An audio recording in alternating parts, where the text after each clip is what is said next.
I'm really delighted to introduce Sam. He's a regenerative farmer. He has a farm somewhere in the region of Young, and I'll let Sam tell you about his farm. When I was talking with Sam, Sam felt that, wondered how he fit into into a low carb conference.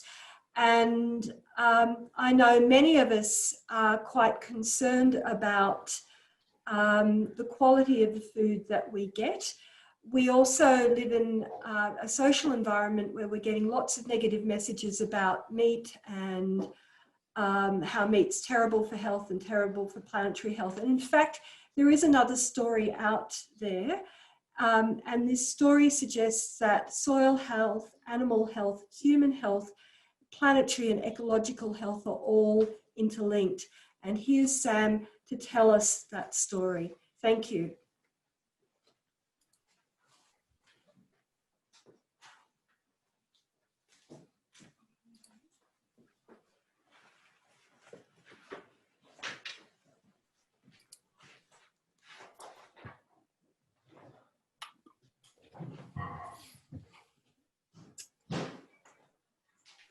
Hello, everyone. I hope you can all hear me now. So my name's Sam Johnson, and I am part of Box Gum Grazing, which is a family farm down in the Young area. We live in beautiful woodland country, box woodland, which is the source of our name, Box Gum. We live amongst the yellow boxes and the red gums. And we are very interested in having a beautiful woodland plus a profitable business off that woodland. Presently, we're raising grass-fed, 100% grass-fed beef and lambs, and we also raise free-range pork.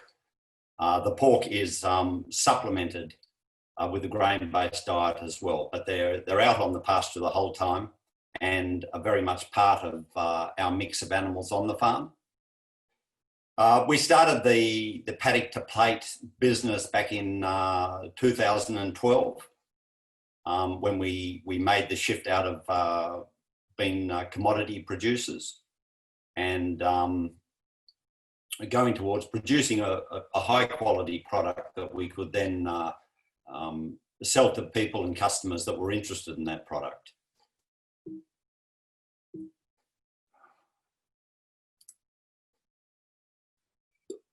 Hold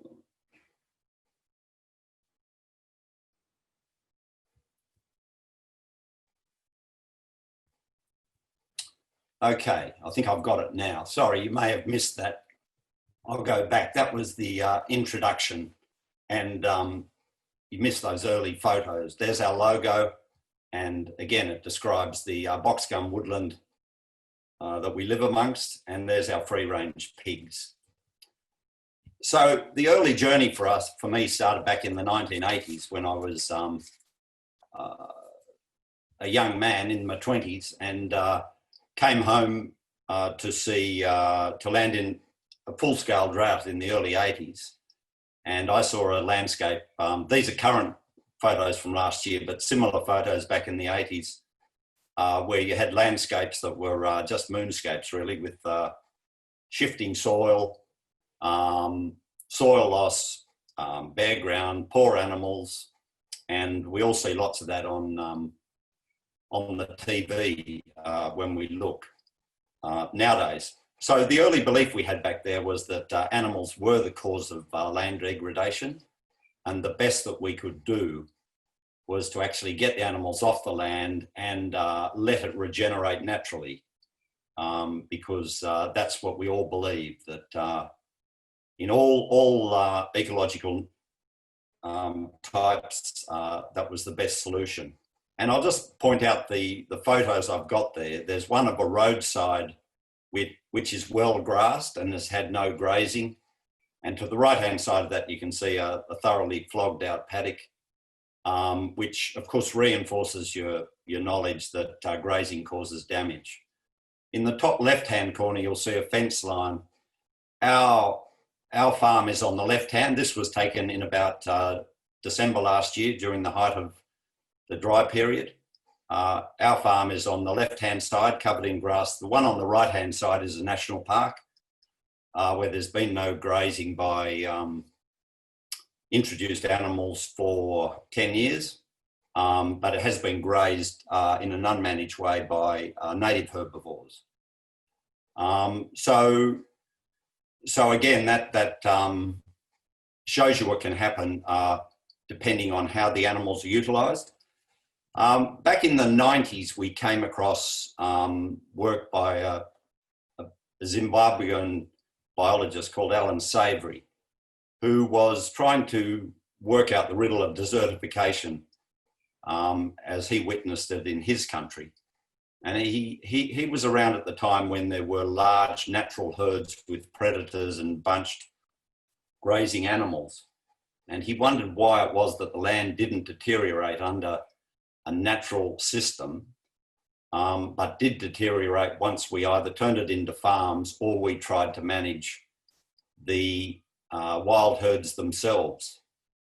And he realised that in the natural system, what was happening was that the predator animals were effectively keeping the herds bunched for safety, and that they were grazing quite intensively in a small area, and then due to their dunging and urination, they would move off that area to graze a new area. And this process of more intensive grazing, and so the animals weren't spread out across the whole country, and the behaviour forced by the predators was key to the health of the whole system. And he came across the idea that we need to change our management, that it wasn't the animals per se that were the problem, but it was the way we were managing them. Now, this was a light bulb moment for us because my wife and I, Claire, had both grown up in grazing families, and we'd always, like most of the people in society, thought that grazing was a detrimental activity and the best you could do was just try and limit the damage. So this was an extremely exciting concept for us, that we could actually manage our livestock in a way that would not be detrimental to the land, and that could in fact be a regenerative force in the land. And this completely went against what many people still believe, and even what the conservation movement feels, which is all about the only way to conserve a resource under pressure is to remove human activity from it and just let it regenerate naturally, whatever that may be. So this idea of using the well-managed livestock herds as a grazier was, and someone who loved the bush and the woodlands and the animals, was an extremely exciting concept. So we're really looking here at trying to mimic what the wild herds, which were subjected to the predators, how they interacted. So, and we also learned from Savory that when managing complex systems, you had to manage for the whole system. You didn't manage isolated elements. So you don't separate the cattle from the soil, from the plants. They are all one whole. You can't pull them apart, even though we consider them separately. So this idea of regenerating the landscape was very exciting, not only from that point of view, but also that we could play a role in sequestering carbon back into the soil. There's been a lot of talk about methane production from cattle and loss of, and you know, the contribution to global warming. And what has been missed in this picture often is that the carbon that is drawn down through the plants, if the processes are in place, gets stored in the soil in a very stable form, in a humus form, much more stable than in the vegetation above the ground. And so this idea of actually being able to utilize the plants and animals to sequester carbon is becoming more and more relevant. And also in this approach, we also consider very much the habitats that are required for wildlife, and we need to bring them into our system. We can't have wildlife just existing in national parks, which may or may not be well managed. And across the broad landscape, there has to be habitat there for our wildlife. So how do we do this with managing complex systems where we get different climates each year, where the impacts are different, where rain comes and moisture comes at different times, temperatures, and we are also, it's a living system. So the way we do this is to understand the whole we're dealing with in terms of the ecological processes that underlie the whole ecosystem. So these are things such as the water cycle, which is the way the water falls on the land and either flows through to streams, goes into groundwater or evaporates. The mineral cycle, which is whether minerals are tied up in vegetation or in humus, or they are just leached out of soils. The energy flow in the system, which is really saying when sunlight falls on the land, and sunlight drives the whole ecology and everything in the world. Sunlight falls on the land. Does that hit green leaf where it's absorbed? Does it hit bare soil? Does it hit mulch? Is it an active growing plant? Is it perennial? And things like that. And the final one is community dynamics, which is really the community of and the succession stage of the plants and animals on the land that you're dealing with. So we try to understand it in terms of those four processes, even though they're all part of the one thing. If you influence the water cycle, you influence the mineral, the energy flow, and the community dynamics, and vice versa for all of those. But for our brain, it's good to be able to consider them separate groups, but they're not separate. So we see the role of animals here as a tool to influence these cycles in a positive way and to create a sort of environment that we want. And the photo down in the left-hand corner there shows you the soil surface interface, which is really the critical component when we're managing these four processes. And when we consider rainfall, we always talk about effective rainfall. We are not able to influence how much rain falls on the ground, on our land, but we have huge influence over what happens to that rain when it falls. And that's what I mean by effective rainfall. When the raindrops come down, do they hit bare soil? Do they hit covered ground? Do they hit green, active growing plants? Is there a mulch on the surface? Is there wind erosion, soil erosion? All of these things are directly influenced by what we do in our management. And the picture there you've got of the flood in the creek is really the culmination of billions of drops of rain that have fallen and found certain circumstances. Some have been absorbed, some have run off. And it is reflective of what's happening on the land, whether that flood is quick or if it comes, whether you get a flood at all. So again, we come back to the idea of sequestering carbon in the soil and the soil life, because all of those things working together are really what underlie how well all of the ecological processes, how well they function. If you've got good carbon, soil, good humus, you're not leaching nutrients, you're growing good plant growth, you've got active soil life, there is good recycling of nutrients from above the ground. So how do we actually mimic some of these natural processes? Well, as I say, we are we are utilising grazing cattle and sheep, and also running free-range pigs through the system.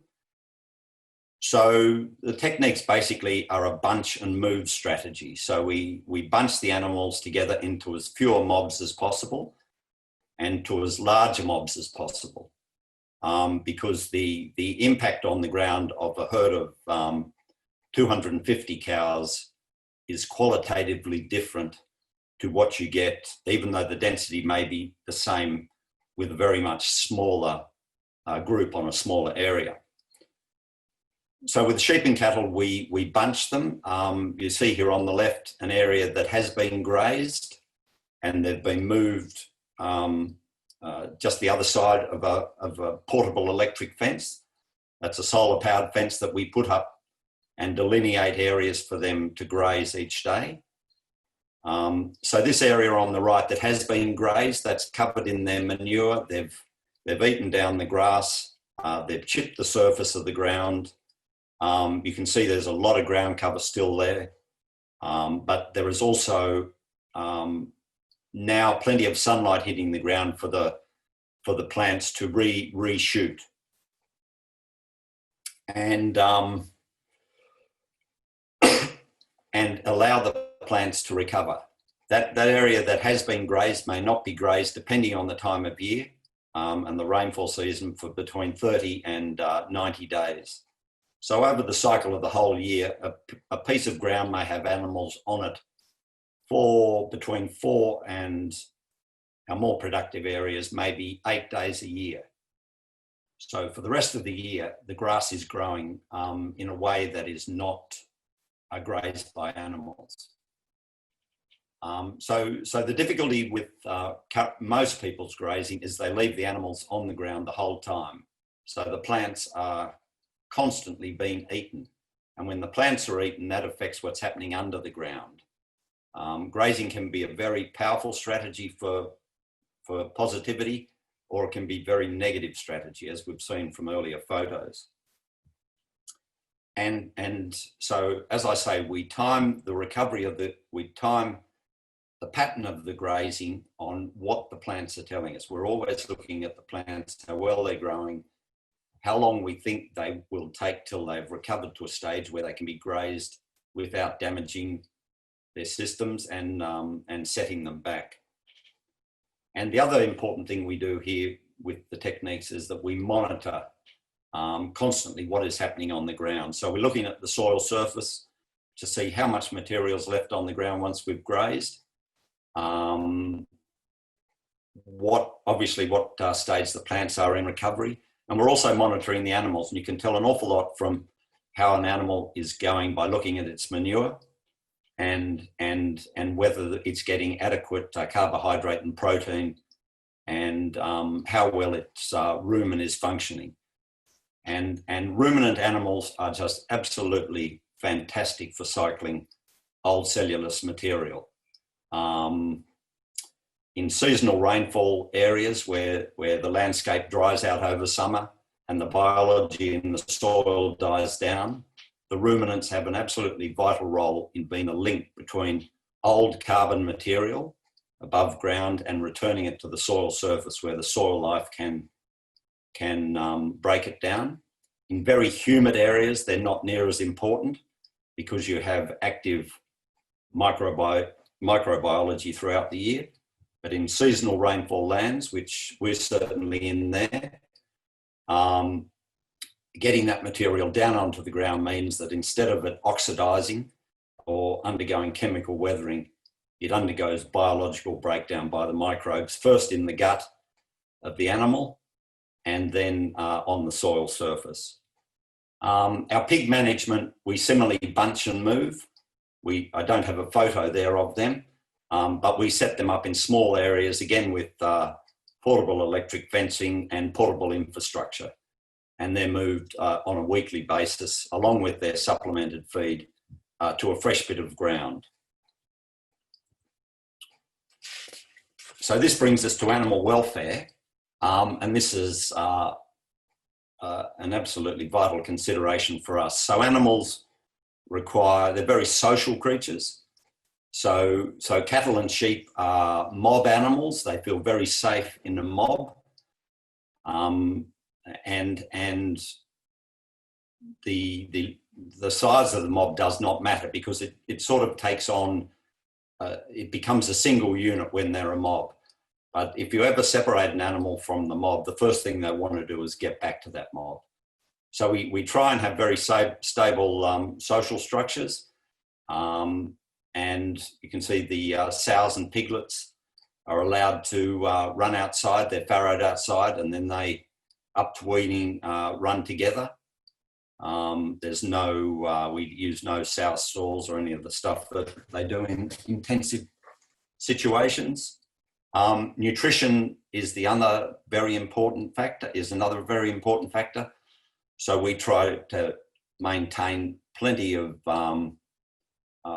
adequate feed for the animals in front of the animals, and they need it.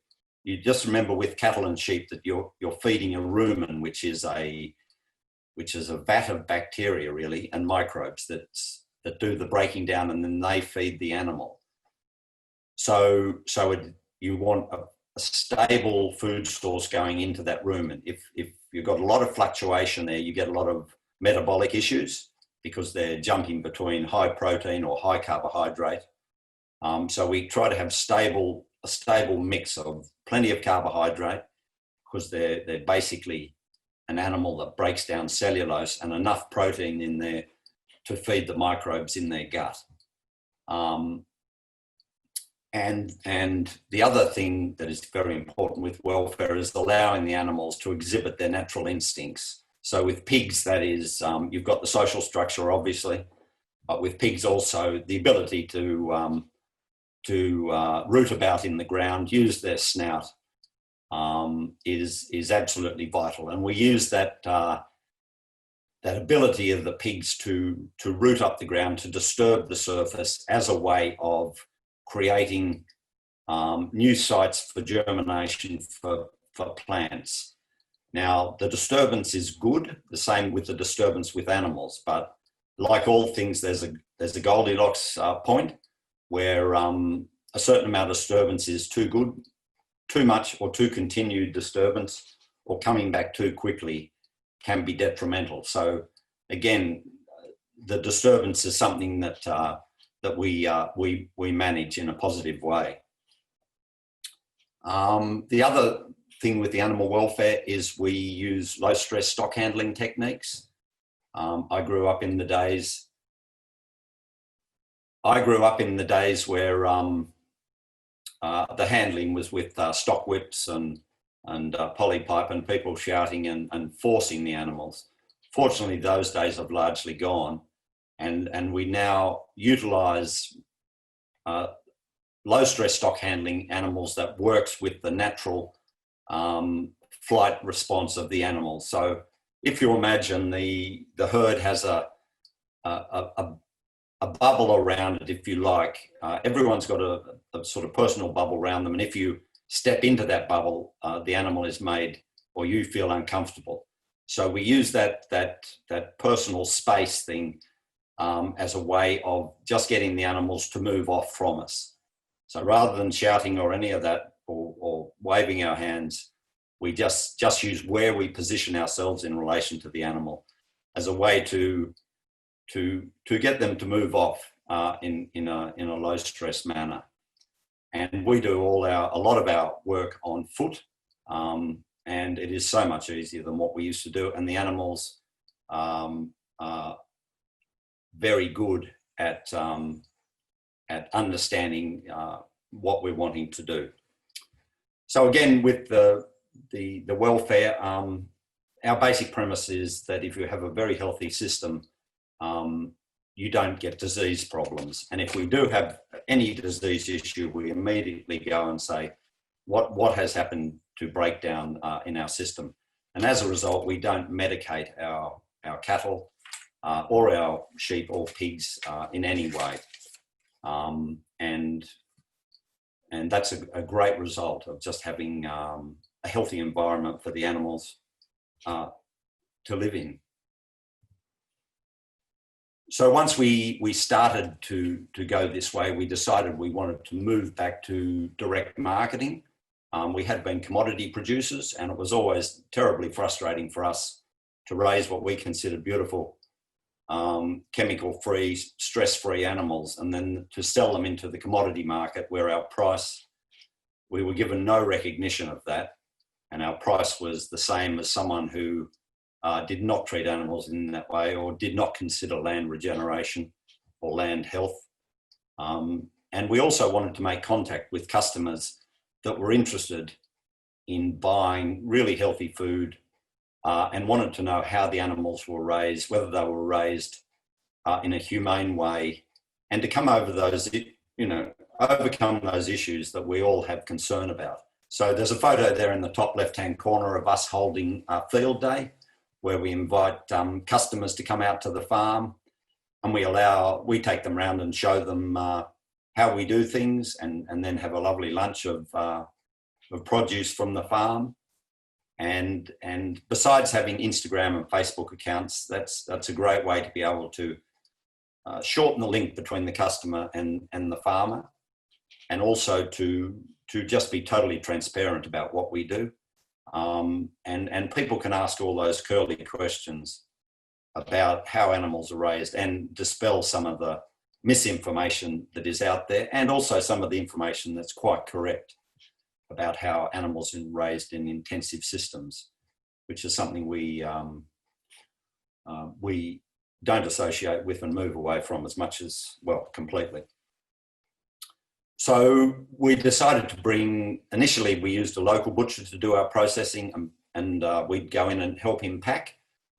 And then after several years and our son deciding he wanted to come back on farm, we decided to bring the processing and the packaging back on farm. So we built a boning room, which is a licensed facility. And the animals we don't slaughter them on farm due to the regulations and the cost. So they're slaughtered at a nearby abattoir in Cowra, and then they're brought back to us, to our farm cool rooms. We break them all down here, do the smoking of the pigs for ham and bacon, and then do all the fresh cuts for the lambs or beef, and the full range of cuts. And so our market is predominantly in Canberra, a small proportion locally in the Young area, but there are certainly keener customers in the urban areas, and Canberra's a very an hour and a half drive for us. So we've had a stall at the Epic Farmers Market for the 8 years now, and we've also set up an online shop for people to order through. We do home deliveries now and have been very busy since the pandemic situation came along. And also people order and can pick up at the markets. So that's where we are in the marketing, and we're continuing to develop that, and Sid's sort of really taken the whole online shop under his belt and doing a great job there. So the final thoughts for my talk are that management is the key. This photo in the top left-hand corner is another shot of our farm looking through to a neighbour's and also to the bordering national park there. And our country, that was land we sold to the national parks. The family sold to the national parks about 10 years ago. So there was just a fence through an existing paddock. So it just gives you an indication that your management produces the results that you see on the land. Because we're dealing with complex systems, we've got to consider the farm as a whole, and we also bring in the economic side and the social side, because you're dealing with people and society, and you need people all on the same page. So we use holistic management, which allows us to handle that complexity in a way that allows for variability that we get with the climates. We're of course extremely concerned about climate change, and we're feeling the impacts now. We are seeing Our summer's getting a lot hotter. We are seeing more intense rainfall events, longer dry periods. So we're having to factor that into our considerations. The sheep and cattle at this stage seem to be well adapted to handling the changes. The pigs are less so. They take more work to get them through, particularly the heat waves, which seem to be more common now. So this is extremely concerning for us. We feel the issue of carbon sequestration is a huge issue for society to face. We feel that well-managed livestock has a significant role there in helping put carbon back under the soil through plant growth. I think most of the carbon loss and the carbon impact from agriculture has been lost out of soils over the decades. The carbon that is, and the methane that's expelled from cattle is the current carbon, if you like. It's labile carbon. The cattle and sheep are grazing carbon that was drawn down into plants the year before. So that's just part of the current carbon cycle. The older carbon, if you like, and the carbon we've lost is out of soils. And if anywhere you see bare soils, you are losing carbon out of it. And so if you don't have covered soils or particularly green and growing soils, you're not putting carbon down into it. So we feel, yeah, the grazing animals particularly have a huge role to play in managing our grasslands. So we love the fact that we're able to have our woodland. We don't need to cut it down for agriculture. We don't need to clear paddocks and have monocultures of grains. We can have more complex systems. We can put work on our habitat for the wildlife there, and also we can have a viable business producing high quality food for people, high quality animal protein for people. And this seems to me a fantastic outcome because we've actually got a sustainable model that, as long as it keeps shining and the microbes keep working and our management is attuned to the cycles, it can go on and on. We don't need to bring feed in. We don't need to add fertiliser or chemicals. We don't need to medicate the cattle. So finally, it's really a thing that healthy land produces healthy food, which is a great outcome. So thank you very much.